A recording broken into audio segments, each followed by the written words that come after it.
Assalamualaikum warahmatullahi wabarakatuh. Apa kabar anak-anak Ustadz semua? Semoga kita dalam lindungan Allah Subhanahu wa Ta'ala.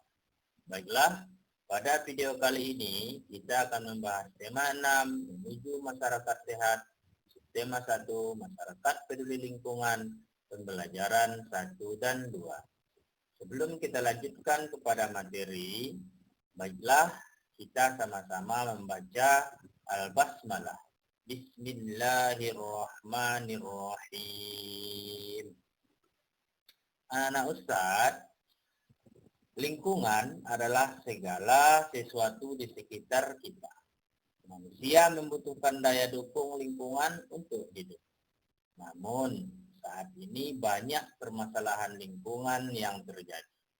Beberapa contoh masalah lingkungan yang sering terjadi antara lain masalah pencemaran, sampah, kebakaran hutan, dan lain sebagainya. Masalah lingkungan akan berdampak buruk terhadap kehidupan manusia dan hewan. Coba perhatikan gambar berikut ini. Apa yang anak-anak Ustadz lihat dari gambar ini? Ya, sampah berserakan dibuang secara sembarangan. Apa dampak jika hal ini terjadi di lingkungan kita? Dampaknya bagi kita yang pertama akan mengakibatkan lingkungan yang kotor. Yang kedua akan terjadi polusi atau pencemaran udara dan lain-lain sebagainya. Bagaimana cara melakukan atau mencegah hal ini supaya tidak terjadi? Kita sebagai manusia yang peduli terhadap lingkungan, kita harus membuang sampah pada tempatnya. Dan sampah-sampah ini sebenarnya kita bisa daur ulang. Seperti misalkan sampah plastik, sampah botol minuman, bisa kita manfaatkan sebagai hal-hal yang bermanfaat dalam kehidupan kita.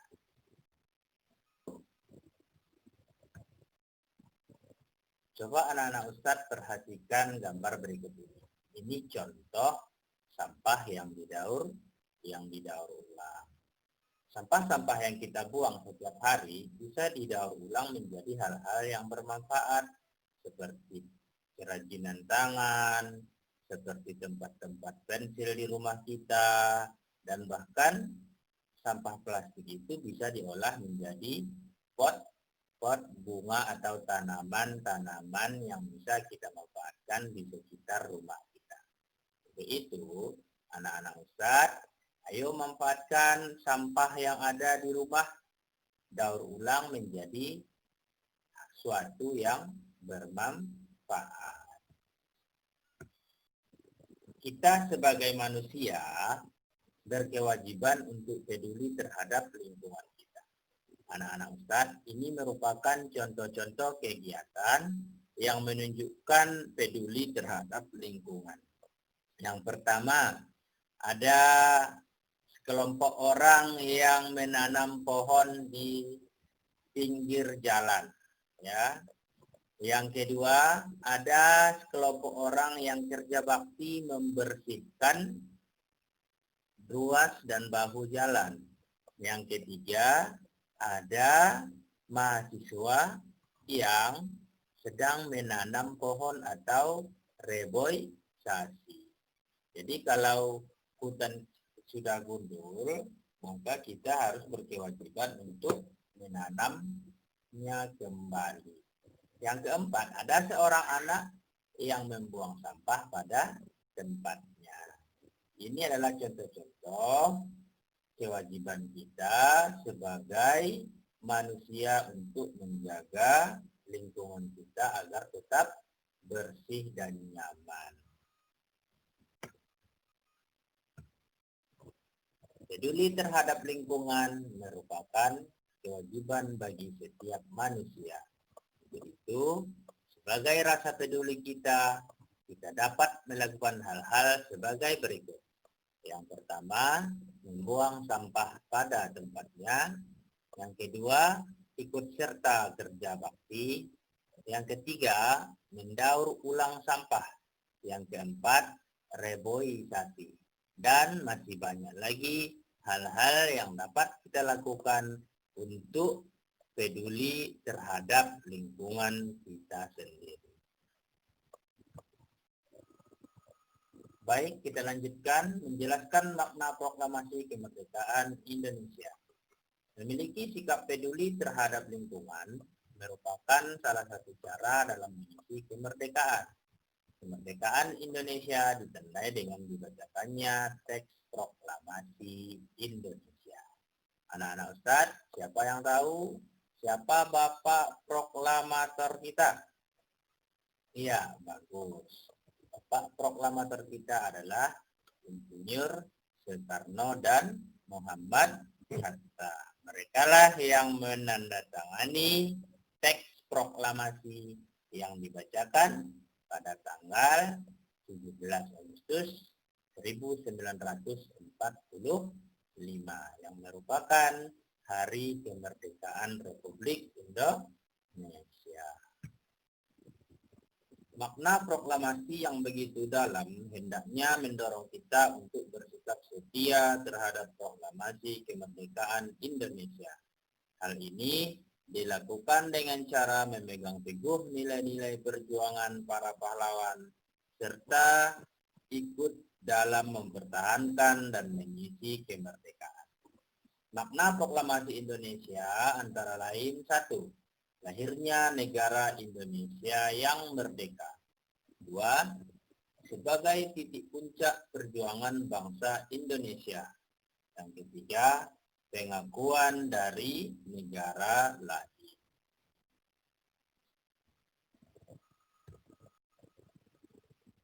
Baiklah, kita lanjutkan ke materi bahasa Indonesia.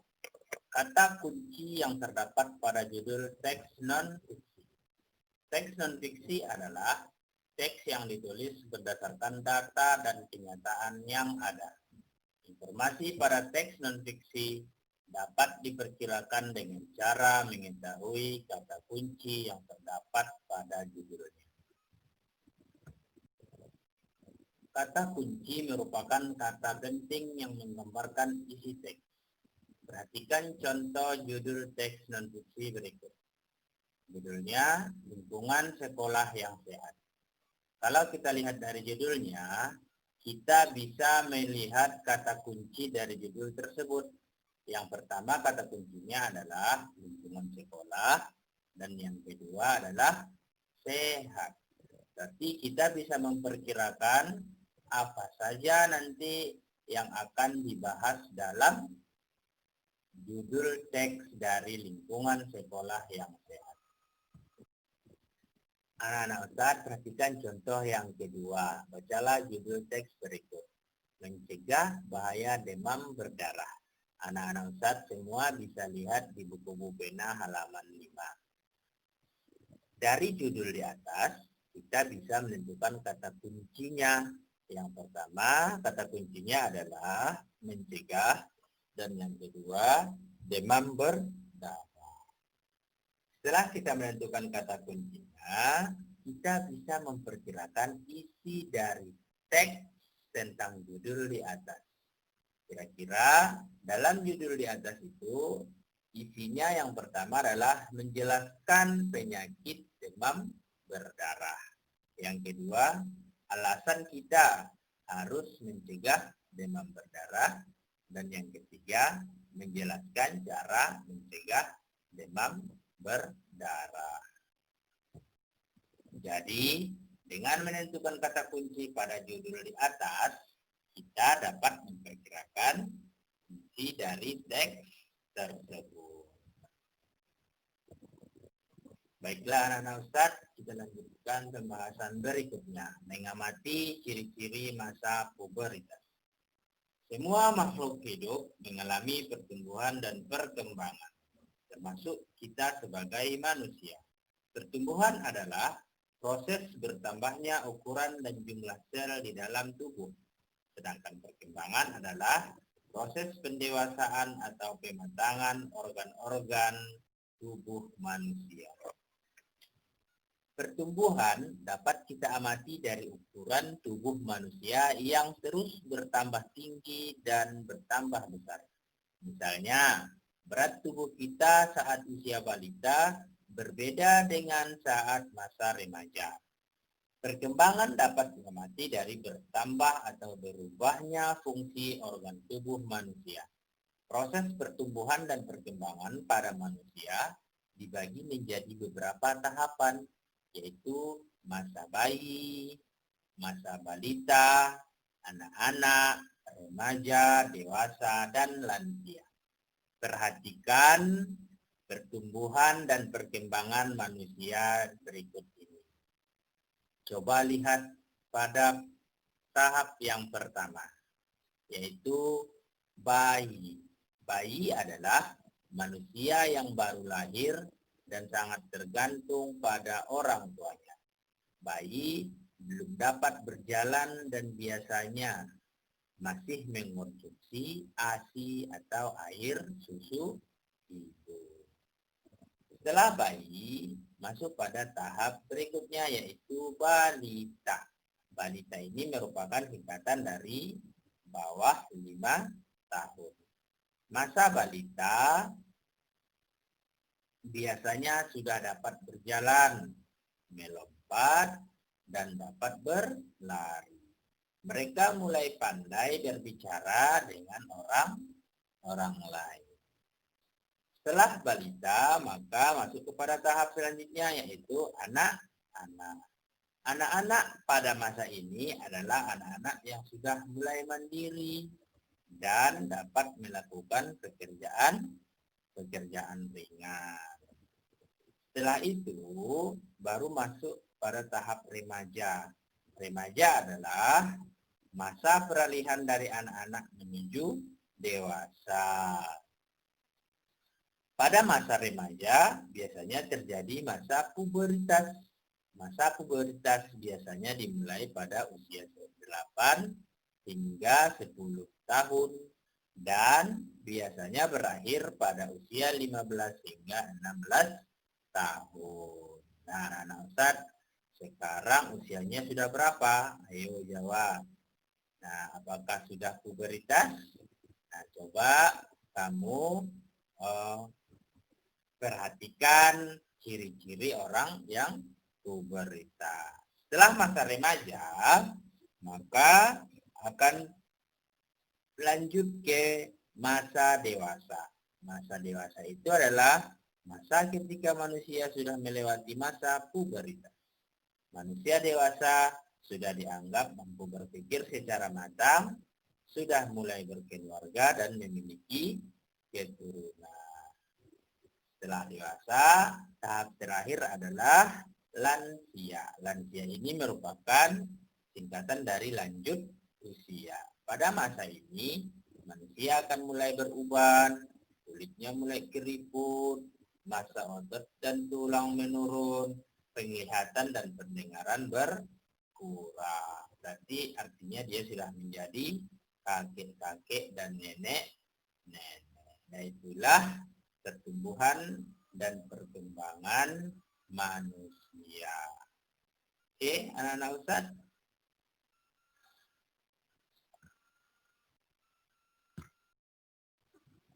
Cukup sekian video pembelajaran kita kali ini. Kita tutup dengan membaca Alhamdulillah. Assalamualaikum warahmatullahi wabarakatuh.